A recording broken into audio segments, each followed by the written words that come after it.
All right, let's continue this series of 2025 free agent guards for the Miami Dolphins.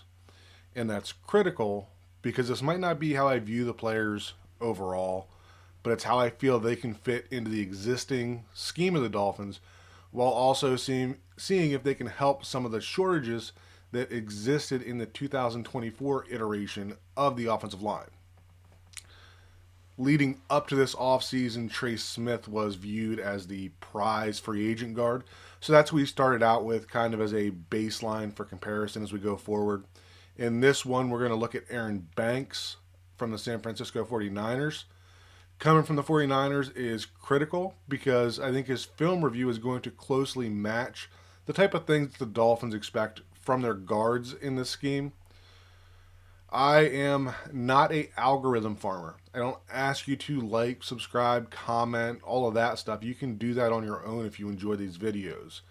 But I don't have a schedule for these videos. There might be 3 on one day and there might be none the next. And while it's not necessary, it'll probably make sense for the most part to watch them in order based on the rankings that will start to develop at the end of each video. So I would recommend turning on notifications if you're looking to view these as they come out. As a reminder, the play clips we're going to look at here are going to be short yardage run plays. So those are 1 to 2 yards to go. And as we briefly discussed in the Trace Smith video, you know, we're only looking at those because I feel like that is a critical sample size to review. These are not the only clips that I have personally watched for each of these players. The clips are not going to be all good or all bad. I just tried to pull some of the ones that I feel are relevant, and it won't be the same number for every player. We're also not really going to dig into the background or contract expectations of these players. And I know Aaron Banks ended his 2024 season after an injury versus the Dolphins.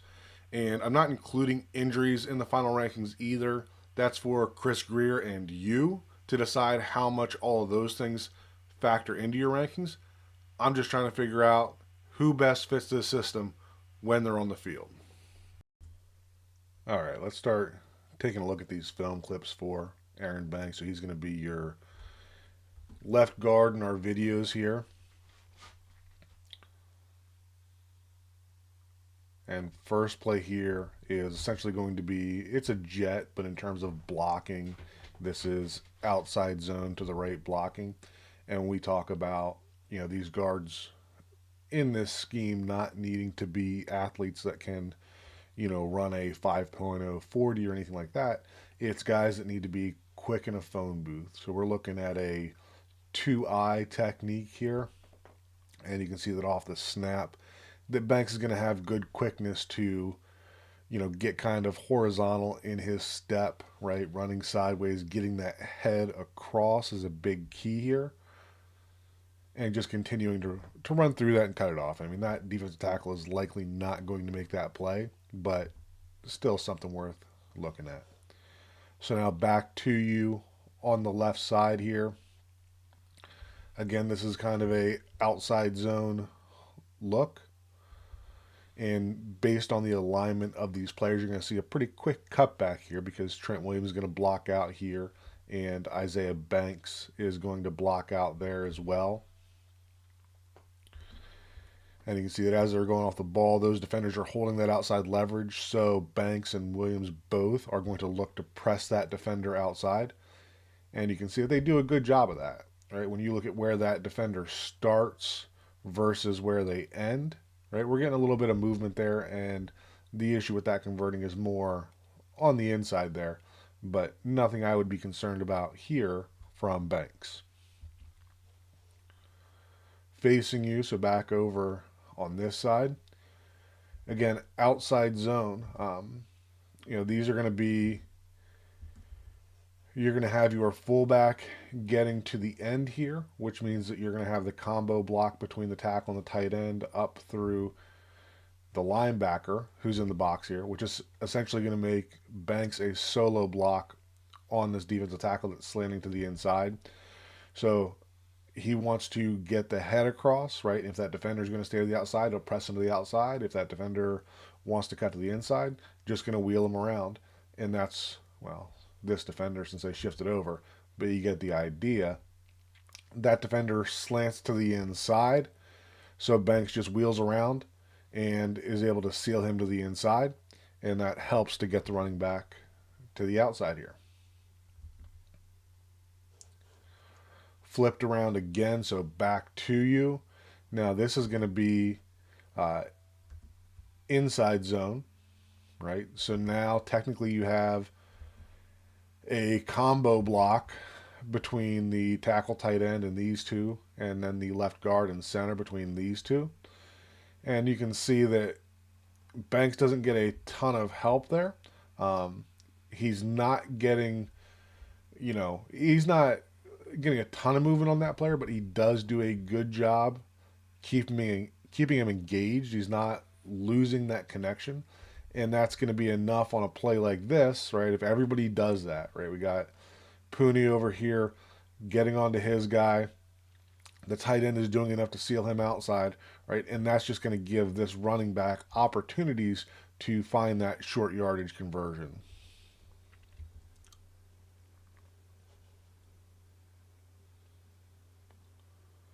So now we're getting outside zone again. And like we talked about before, right? So you got your F position coming in motion here. And that's going to be the combination block between the Y with this defensive end and the corner out there. You got Banks and Williams comboing between this defensive end here on this tight alignment and the next player in the box, number 37. And you can see that, good job by both of them here. Williams is not leaving early. Banks is getting all the way around, right? So this is a 4-eye technique. So asking Banks to do that by himself is a tough ask, but when you give him that help from Trent Williams, he's able to get over, get that helmet across like we talked about before, right? And now he's in position just to flip his hips around and seal it. And you can see the way that the hole opens up.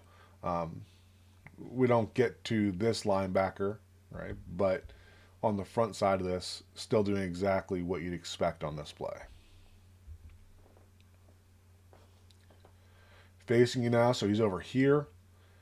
And this is going to be, more of an insert type play. So the idea here, you can see where the two players are inserting into this defense, right? They're inserting there. I don't know why the running back is going out there. Should be cutting back where his blockers are. Not the greatest job by Banks, but does a good job of not necessarily losing ground here, but then getting to the inside. And had this back read this properly and read the leverage of that block where the play design is looking to go, then we're probably hitting this for a good game. So again, not going to sit here and say this is a highlight block for Banks, but I still think that based on the scheme that they were trying to run, I felt like that was a good enough performance.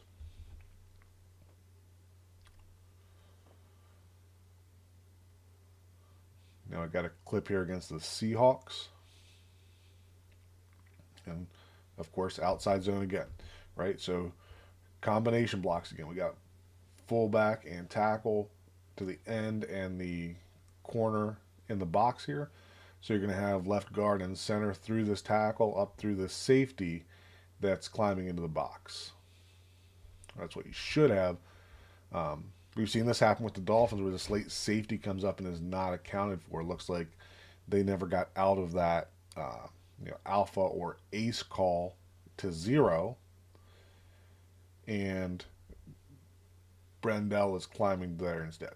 Anyways, talking about Banks, right? So when we look at this path, this guy wants to get out here, right? So with Banks having half the defender, Brendel should be looking to continue to take over that block and letting Banks get to the next level.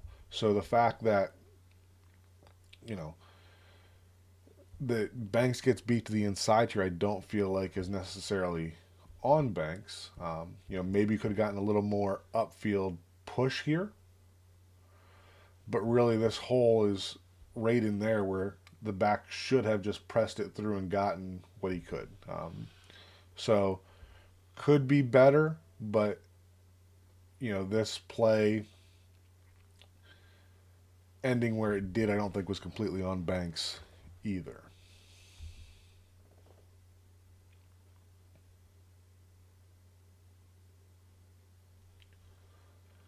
So we got this box stacked up, and you see that we're still trying to run outside zone here. And this is essentially going to. All right, so you got your fullback leading number 20, which is going to put your tight end solo with the end here. And that's going to mean that Trent Williams is now considered uncovered. So we're going to get the combination block between Banks and Williams from 94 up to Nick Bolton here. And you can see that again off the snap, right? This is a 3 technique defensive tackle. And off the snap, phone booth quickness by Banks to immediately get towards the outside, right?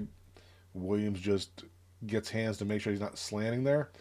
Now the defender does submarine there and creates a pileup.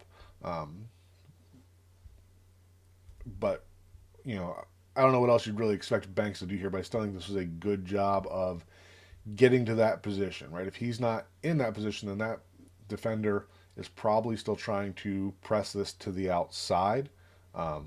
So I still think this was a good rep from Banks to be able to get into that position and being able to shut him down there for a play that probably should have continued to hit downhill. Back to you now. So he's on the other side, and we're getting inside zone here.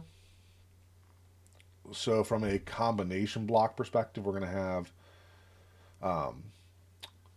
center and right guard through this tackle to the linebacker, and then you're actually going to have Kittle coming in for the insert to combo with Banks up through the linebacker there. And you can see here that this isn't definitely not the best rep from Banks here. In this position here, this defender has this inside leverage. Banks should be just taking him and trying to get him on a 45 degree that way. But that defender is able to extend and shed from Banks and able to slide back to the inside there. So need to have better in inside zone stuff here in short yardage.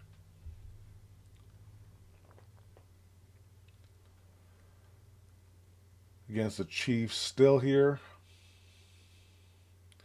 And now we're getting outside zone to the left. And now, we see here that, our combination blocks are going to be Williams and Juszczyk through this edge player up through the safety or corner, walked into the box here. And that's going to, make kind of a tough block for Banks to get all the way out to this defensive end here. But you can see that Banks does a good job of getting off the ball and running through that defender, right? He wants to maintain that outside leverage. That's fine. Banks is just going to take him and continue to drive him to the outside.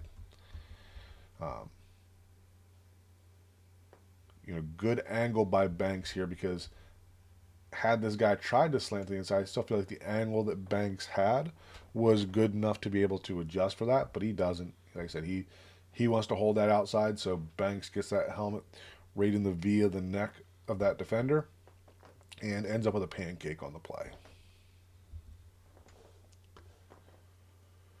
Going to some Cowboys film here. So not including a bunch of quarterback sneaks, especially the tush push type stuff, but this is more of a traditional quarterback sneak. I still think there's some value here that you can see Banks getting off the ball quickly and low, and combined with Brendel being able to drive that defender, a couple yards into the end zone from the 2-yard line. So I feel like the leg drive there in short yardage is something good to put on tape. Facing you now, still against the Cowboys. You can see we got a loaded box here, and you know, good good pop off of the snap, right? But gets a little over his skis there and is not able to stay on that block. Definitely not the only thing wrong on that block, and could be worse, but would like to see a little better from Banks in that short yardage stuff.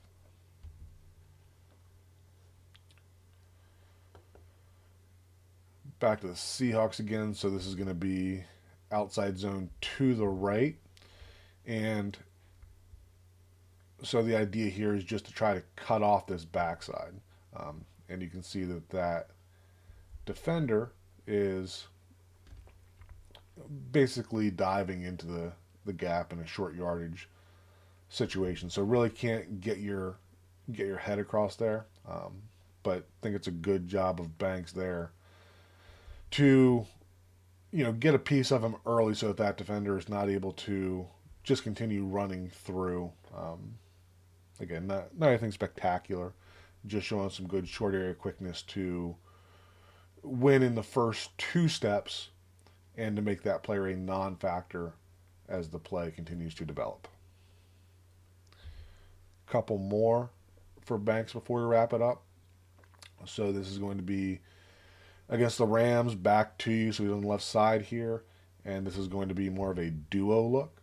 So this is going to be a combination block between left guard and center up to this linebacker, and right guard and right tackle up to this linebacker. And you can see that he doesn't get a ton of help from the center, but if the center is leaving to the inside, right, you'd like to see Banks pressing more to the inside there and getting a little bit of vertical movement. He is able to maintain connection there. And when we talk about, like I said, these are 1 to 2 yard to go run plays. So can certainly be a lot worse and gives the back enough room to be able to convert on that, but not Pro Bowl type stuff there.